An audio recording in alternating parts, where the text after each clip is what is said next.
Ah bah, je vous avais dit que j'allais faire des efforts. Voilà, 2 vidéos en 2 jours, ça c'est ce que j'appelle des efforts. Bon enfin bref, l'UFC 320, un énorme event comme on s'y attendait. On savait que ça allait être bien, mais on pouvait avoir quelques doutes, quelques combats où on pouvait se dire: «Ah bah ça va peut-être être un peu chiant, peut-être qu'on va aller à la décision». Et bah au final on n'aura qu'un seul combat de la main card en décision, et globalement le combat était assez cool. Donc, est-ce qu'on peut dire que la main card est l'une des meilleures de l'année? Je pense que oui, la meilleure à voir avec l'UFC 314 qui est très bien, avec Diego Lopez et Volkanovski en main event. Le 3, UFC 317 avec Oliveira contre Topuria. On a eu des grosses cartes, mais globalement, on a eu une excellente main card. Et on va revenir en détail sur cette main card. Bref, avant ça, n'hésitez pas à vous abonner, à liker, à partager si vous voulez. Et nous, on est parti pour la review de l'UFC 320. Alors, avant de parler vite fait de la main card, on peut parler vite fait de Patchy Mix, combattant, si je dis pas de bêtises, du PFL, qui était venu du coup affronter Mario Bautista, qui l'avait battu. On s'était dit, bon, à la limite, peut-être que c'est un trop gros niveau. Là, il a affronté je crois que c'était un Polonais. Il a encore perdu, donc voilà, vraiment pas dingue, Patchy Mix. Malheureusement, je crois que ça va pas le faire à l'UFC. Par contre, quelqu'un pour qui ça va le faire à l'UFC, j'ai oublié son prénom, mais c'est Gauthier, combattant qui pour le coup est un vrai prospect. C'était le dernier combat de la carte préliminaire. Il a remporté son combat au premier round avec un gros ground and pound, très solide. Ça fait du bien, voilà, des nouveaux prospects qui arrivent. Ah voilà, c'est le cycle, voilà, toujours des prospects qui arrivent. Bref, commençons la main card avec Abus Magomedov contre Joe Pyfer. J'avais pronostiqué une victoire de Joe Pyfer au troisième round avec un TKO KO. Au final, soumission au deuxième round. On va pas se mentir, il a fait un peu peur parce que son domaine de prédilection c'est plus le striking.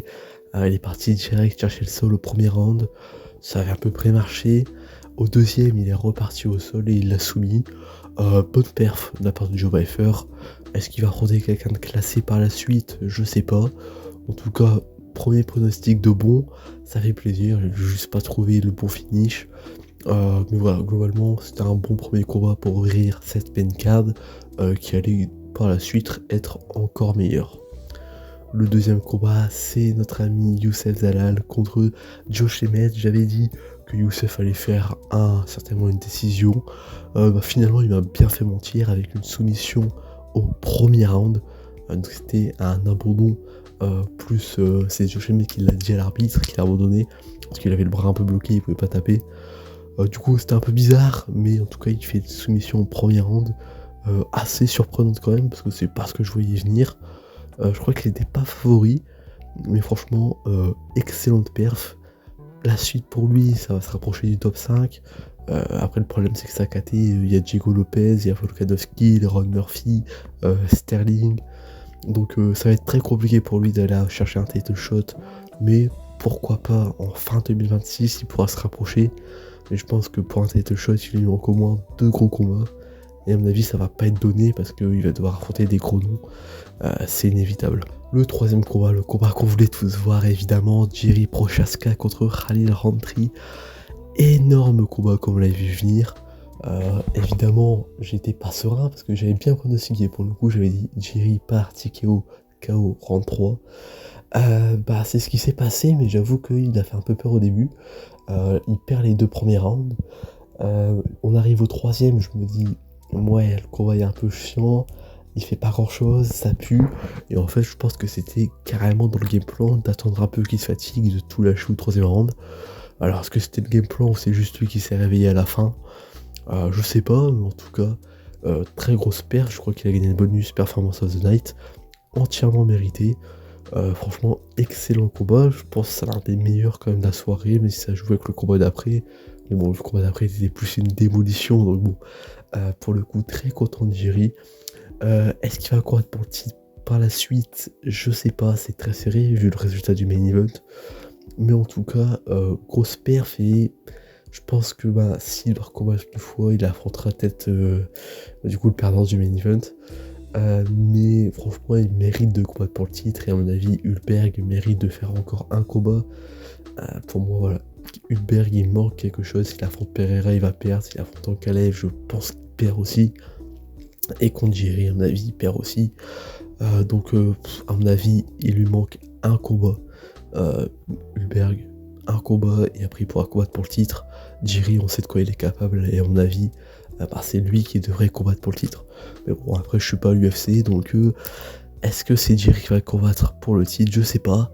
On verra par la suite. En tout cas, très joli combat et j'avais vraiment tout bon sur ce pronostic. Ensuite, notre co-main event, Merab Dvalishvili défend le titre bantamweight contre Cory Sandhagen. Bon, comme je l'avais dit, 90-10 évidemment. Merab c'était sûr qu'il allait gagner. Cory prend le premier round et après Merab le détruit. Il bat le record, il fait plus de 100 takedowns en toute sa carrière. Je crois qu'il a même été jusqu'à 100, ouais, même plus que 100 trop.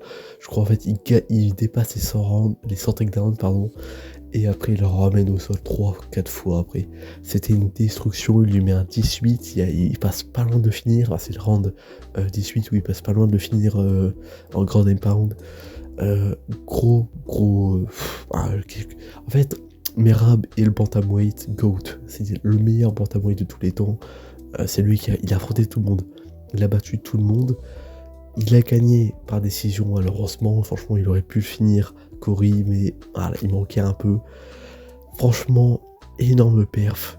Je crois qu'il a battu, il a pas battu tout le monde dans la KT, mais globalement il a battu tous les gros noms. Il a dit au micro vouloir combattre en décembre contre Peter Yan dans une revanche parce que Peter Yan a déjà perdu contre Merab mais il mérite de recombattre. Donc si le combat a lieu c'est incroyable parce que c'est un excellent combattant, un excellent combat, j'adore Peter Yan, j'adore Merab, donc excellent combat à venir. Est-ce que ça aura lieu en décembre? J'ai un doute parce qu'il y a une différence entre le dire et le faire, mais globalement je pense qu'on va s'en rapprocher petit à petit. Peut-être le combat aura lieu en janvier ou en février. En tout cas, tout ce que j'ai à dire, c'est Merab est le meilleur bantamweight de tous les temps. Il n'y a plus aucun débat. Il a fait taire le débat en détruisant encore Cory. Il a battu le record 20 takedowns en un combat. C'est incroyable. Je crois que c'est lui qui avait le record, mais là, je crois qu'il a battu le record pour les combats de championnat, donc combat en 5 rounds ou que les combats pour le titre. Je sais pas comment ils prennent la stat. En tout cas faire plus de 20 takedowns en un combat, franchement c'est une perf de dingue. Bravo à Merab et hâte de voir la suite pour lui. Et à mon avis il va rester champion pendant un petit moment. Et enfin le main event, Alex Pereira contre Ankalaev, la revanche. Pardon Pereira, j'ai douté, voilà j'avais dit Ankalaev à genre 60% et Pereira à 40%. C'était serré, pour moi c'était en vrai du 50-50 en soi, mais j'avais un léger avantage pour Ankalaev. Je pensais comme beaucoup que c'était un peu une excuse de dire ouais mais j'étais malade, j'avais la main cassée. En fait non, en fait il était vraiment blessé, il était malade et il l'a prouvé, il était à fond ce soir, il a commencé direct, il lui a foncé dessus dès les premières secondes et il l'a mis KO, pas KO, c'était un petit KO mais... je sais que beaucoup disent non, early stoppage, non, l'early, c'était pas early du tout. Très bon arrêt de l'arbitre de Dean. Le combat méritait d'être arrêté parce qu'il défendait plus, il se prenait des coups de coude dans le corps, des coups de coude dans la tête. Il bougeait plus en Ankalaev, il méritait, le combat devait être arrêté. Au pire, ça continuait pendant 15 secondes et il finissait inconscient. Au moins il était pas inconscient, c'est pas grave, il est déçu. Mais voilà, et après le combat, il gueule pas sur Dean en disant pourquoi t'as arrêté le combat. Il comprend totalement. Donc pas du tout un arrêt prématuré. Ça me fait chier quand même parce que on a vu le visage de Jiri Prochazka. Voilà, ça fait chier parce que le problème c'est que s'il se réaffronte, on a déjà vu les 2 premiers combats, même si le deuxième c'est un short notice. Le style de Jiri a quand même évolué, il a dit que maintenant il se concentre un peu plus sur sa défense. Mais bon, on l'a vu, il saute en plein combat contre Khalil Rountree. Au bout d'un moment, il est pas non plus très chaud en défense. Et à force d'y aller tête baissée, il va se prendre un KO encore une fois. Donc, est-ce que Pereira va monter? Il a dit en interview après le combat que il voulait call out John Jones, mais que vu que le frère de John Jones est décédé il y a 2 jours, voilà, il a fait 1 minute de silence pour son frère. Donc voilà, il va pas affronter John Jones parce que John Jones de toute façon va pas revenir. Et Alex Pereira, s'il veut combattre, qu'il aille en heavyweight affronter le vainqueur de Ciel Gane Thomas Pinal. Je sais déjà qui va gagner le combat, mais je vais pas le dire, voilà, je vais pas spoil. Mais franchement, Alex Pereira en heavyweight, j'ai un doute. Parce que s'il affronte Thomas Spinal, il va se prendre un KO. Il s'est déjà pris un KO contre Adesanya. Alors contre Thomas Spinal, bon, bah, au pire, il l'emmène au sol et il le soumet à Spinal. Spinal, c'est pas un combat compliqué pour lui. Donc, pour la suite d'Alex Pereira, faut qu'il reste en light heavyweight, à mon avis. Il affronte Hulberg, il affronte soit Prochaska. Dans les deux cas, je pense que le combat est facilement gagnable. À part contre Prochaska. Prochaska, il a un peu évolué depuis le dernier combat, donc je pense que ça peut le faire. Pour Prochaska, ça peut être un combat très très serré. Mais contre Hulberg, à mon avis, Hulberg, il est un peu surcoté. Peut-être que dans 2 mois, dans 6 mois, il est champion, mais pour moi, il est un peu surcoté. Donc, s'il affronte Hulberg, je pense que Pereira gagne. Mais s'il affronte Prochaska, ça peut être un combat un peu serré. Mais en tout cas, je pense que Pereira va peut-être finir sa carrière comme l'un des meilleurs de tous les temps. Champion en middleweight, champion en light heavyweight, re-champion en light heavyweight du coup. Encore une défense de titre, peut-être qu'il va partir chez les heavyweight s'il devient champion en heavyweight. Être champion en 3 KT, franchement, c'est surtout à l'UFC, ça serait quand même une dinguerie. Mais enfin, c'est ce qui conclut cette énorme carte de l'UFC 320. Je vais pas parler trop en détail de la carte préliminaire, etc. Mais voilà, c'était une excellente carte, tout le monde le dit. Il reste la carte de novembre, il reste encore la Thomas Spinal-Serlegan en fin octobre. On a encore la grosse carte avec Islam Makhachev contre JDM en novembre. La carte de décembre qui va bientôt être annoncée normalement. Ça va être une sacrée fin d'année à l'UFC. Nous, on se retrouve bientôt pour d'autres concepts en rapport avec l'UFC. J'ai quelques idées, ça ne devrait pas tarder. N'hésitez pas à liker, à vous abonner, à activer la cloche pour ne rien louper. C'était Platy.